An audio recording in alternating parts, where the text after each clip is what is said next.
तर आपण आज हा व्हिडिओ बनवणार आहोत दालचिनीवरती। दालचिनी म्हणजे एक आपल्याला रोगप्रतिकारक शक्ती म्हणजे हे आहे। जेवणाची चव तर उत्तमच वाढवतेच, पण त्याचबरोबर आपल्याला आपल्या शरीरामध्ये खूप काही प्रमाणामध्ये याचे सेवन केल्यामुळे असे जाणवते की आपली रोगप्रतिकारक शक्ती याच्यामुळे वाढते। तर आता याचे फायदे काय हे तुम्हाला मी सांगणार आहे या व्हिडिओमध्ये। कोमट पाण्यासोबत दालचिनीचे सेवन केल्याने तुमचे वजन कमी होऊ शकते। दालचिनीमधील जीवनसत्वे आणि खनिजे तुमची रोगप्रतिकारक शक्ती मजबूत करतात। गरम पाण्यासोबत दालचिनीचे सेवन केल्याने ब्लोटिंग आणि गॅसच्या समस्येपासून आराम मिळतो। कोमट पाण्यासोबत दालचिनीचे सेवन केल्याने शरीरात इन्सुलिनची पातळी कमी राहते। गरम पाण्यासोबत दालचिनीचे सेवन केल्याने सर्दी आणि अनेक विषाणूजन्य आजारापासून बचाव होतो। महिलांमध्ये पीसीओएसची समस्या खूप असते। हार्मोनल बदलामुळे अंडाशयाचा आकार वाढतो कारण सीट्स लहान होतात। अशा परिस्थितीत दालचिनीचा चहा पिणे फायदेशीर ठरते। मासिक पाळी दरम्यान पोटदुखीसाठी देखील हे फायदेशीर ठरू शकते। दालचिनी ही प्रकृतीने उष्ण असते, तिचे कोणी सेवन करू नये। तर जी स्त्री गरोदर आहे तिने हे दालचिनीचे सेवन अजिबात करू नये।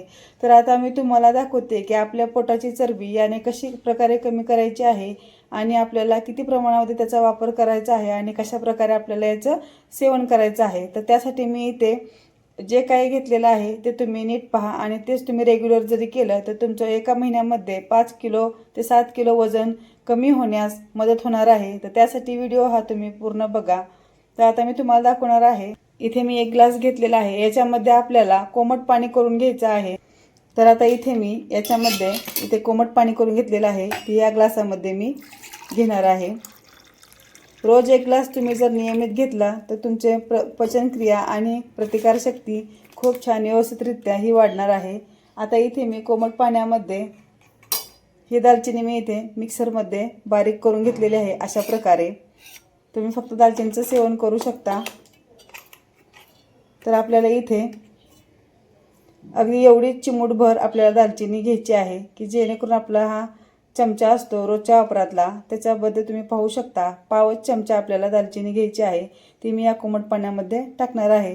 तर तुम्ही असंच हे सुद्धा अशा प्रकारे नुसतं दालचिनी आणि कोमट पाणी घेऊ शकता किंवा याच्यामध्ये तुम्ही मधसुद्धा मिक्स करून पिऊ शकता आणि अर्ध लिंबूसुद्धा पिळून घेऊ शकता।